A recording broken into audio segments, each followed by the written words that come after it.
السلام علیکم to marry gold. امید ہے کہ آپ سب خیریت سے ہوں گے اور اپنی چھٹیاں بہت اچھے سے انجوائے کر رہے ہوں گے.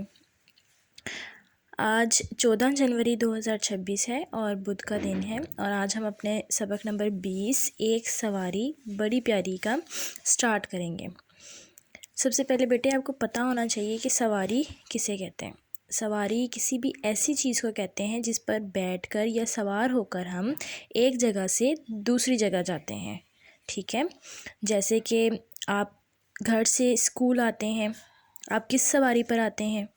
کس چیز پر بیٹھ کر اسکول آتے ہیں؟ جیسے کہ رکشے پر، موٹر سائیکل پر، کار پر. ٹھیک ہے، یہ تمام چیزیں کیا ہیں؟ سواریاں ہیں. اب ہم ایک جگہ سے دوسری جگہ جانے کے لیے بہت سی سواریاں استعمال کرتے ہیں، لیکن اگر ہم نے دور کا سفر کرنا ہو تو پھر ہم کون کون سی سواریاں استعمال کرتے ہیں؟ ہم استعمال کرتے ہیں کہ ہم ریل گاڑی کا استعمال کرتے ہیں، ہم جہاز کا استعمال کرتے ہیں. ریل گاڑی اور جہاز تیز رفتار سواریاں ہیں، جبکہ ہم نے نزدیک کا سفر کرنا ہو تو پھر ہم گاڑی کا، بس کا، موٹر سائیکل کا، رکشے کا استعمال کرتے ہیں. پرانے وقتوں میں سواری کے لیے ٹانگیں اور گھوڑا استعمال کیا جاتا تھا. اگر ہم تیز رفتار سواری کی بات کریں تو جہاز، ہوائی جہاز جو ہے وہ سب سے تیز ترین جو ہے وہ سواری ہے، جس کی مدد سے ہم دنوں کا سفر گھنٹوں میں کر لیتے ہیں اور گھنٹوں کا سفر جو ہے وہ منٹوں میں طے کر لیا جاتا ہے. اب آپ مجھے بتائیں کہ آپ کی پسندیدہ سواری کون سی ہے اور آپ کس سواری کے ذریعے گھر سے اسکول آتے ہیں؟ جی، اب ہم اپنی ریڈنگ کا سٹارٹ کرتے ہیں. ایک سواری بڑی پیاری. سب سے پہلے ہم یہ الفاظ جو ہیں وہ پڑھتے ہیں. فرسٹ ورڈ ہے ٹکٹ، سفر، بیت الخلا. بیت الخلا کہتے ہیں واش روم کو. ٹھیک ہے. پٹری، پٹری جس پر ریل گاڑی چلتی ہے. مقررہ، چھک چھک، یہ آواز ہے جو ریل گاڑی چلنے پر آتی ہے، چھک چھک کی آواز. کھلیان، کھلیان کا ورڈ جو ہے وہ کھیت کے ساتھ آتا ہے، کھیت کھلیان. اب کھیت جو ہے وہ آپ کو پتہ ہے کہ کھیت جہاں پر ہم اپنی فصلیں اگاتے ہیں، تو کھلیان کیا ہوتے ہیں؟ کھلیان ایسی جگہ کو کہتے ہیں جہاں پر جو اناج ہمیں ملتا ہے، یعنی جو ہمارا غلہ ہوتا ہے، اس کے ڈھیر لگائے جاتے ہیں، یعنی کہ ہم اس کو گودام بھی کہہ سکتے ہیں. ٹھیک ہے، کھلیان اصل میں گودام ہوتے ہیں جہاں اناج کو رکھا جاتا ہے، اسٹور کیا جاتا ہے. بستیاں، بستیاں. آمنہ اور اسد لاہور میں رہتے ہیں، انہوں نے نانی جان سے ملنے کراچی جانا تھا.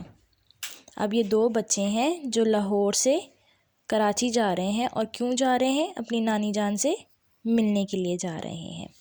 بچوں، کراچی بس پر جائیں یا ریل گاڑی پر؟ امی جان نے آمنہ اور اسد سے پوچھا. ریل گاڑی پر، بچوں نے ایک ساتھ جواب دیا. ٹھیک ہے، میں تمہارے ابا جان سے کہتی ہوں کہ آج ہی ٹکٹ لے آئیں، اتوار کے روز ہم روانہ ہو جائیں گے، امی جان نے مسکراتے ہوئے جواب دیا. یہ سن کر آمنہ اور اسد دونوں خوش ہو گئے. دونوں پہلی مرتبہ ریل گاڑی کا سفر کر رہے تھے. اب انہوں نے کیا ڈیسائیڈ کیا کہ وہ ریل گاڑی کے ذریعے جو ہے وہ اپنی نانی جان کو ملنے کراچی جائیں گے اتوار کے دن. اور دونوں بچے پہلی مرتبہ ریل گاڑی میں بیٹھنے جا رہے تھے. کیا آپ پہلے کبھی ریل گاڑی میں بیٹھے ہیں؟ آپ نے کبھی ریل گاڑی کا سفر کیا ہے؟ جی، تو ابا جان نے ٹکٹ خرید لیے. اتوار کے روز سب ریلوے اسٹیشن پر پہنچے. اب ریلوے اسٹیشن کیا ہوتا ہے؟ ریلوے اسٹیشن ایسی جگہ کو کہتے ہیں جہاں پر ریل گاڑیاں آ کر رکتی ہیں اور پھر وہیں سے جو ہے وہ دوسرے شہروں کے لیے چلتی ہیں. اور کراچی جانے والی ریل گاڑی کے ڈبے میں سوار ہو گئے. ارے یہ تو گھر کا کمرہ لگتا ہے، اسد نے ڈبے میں داخل ہوتے ہی حیرت سے کہا۔ اب یہ دیکھیں یہاں آپ کو پک میں نظر آ رہا ہے نا، اگر ہمیں نہ پتہ ہو کہ یہ ریل گاڑی کا ڈبہ ہے تو یہ بالکل ایک کمرے جیسا لگ رہا ہے، کیونکہ اس میں بالکل ویسی ہی سیٹس لگی ہیں، ایک کھڑکی بھی بالکل ویسی ہی بنی ہے جیسے کمرے کی ہوتی ہے، لیکن اصل میں یہ ایک ریل گاڑی کا ڈبہ ہے جس میں آمنہ اور اسد بیٹھے ہیں۔ ریل گاڑی کے ڈبے کو گھر کا کمرہ ہی سمجھو۔ اب دیکھیں ریل گاڑی سے جو کھڑکی ہے ریل گاڑی کی، اس کے باہر ان کو کیا نظر آ رہا ہے؟ کھیت کھلیان نظر آ رہے ہیں، یعنی کہ کھیت نظر آ رہے ہیں، اور سب جو ہے وہ بہت خوش ہیں۔ اب یہاں پر آپ کے پاس کویسچن آتا ہے، بچے کس شہر سے کس شہر کو جا رہے تھے؟ تو آمنہ اور اسد لاہور سے کراچی جا رہے تھے، اور کیوں جا رہے تھے؟ اپنی نانی جان سے ملنے کے لیے جا رہے تھے۔ ٹھیک ہے، آپ نے یہاں تک کی ریڈنگ اچھے طریقے سے کرنی ہے اور ان الفاظ کی دوبارہ سے دہرائی کرنی ہے۔ ٹھیک ہے۔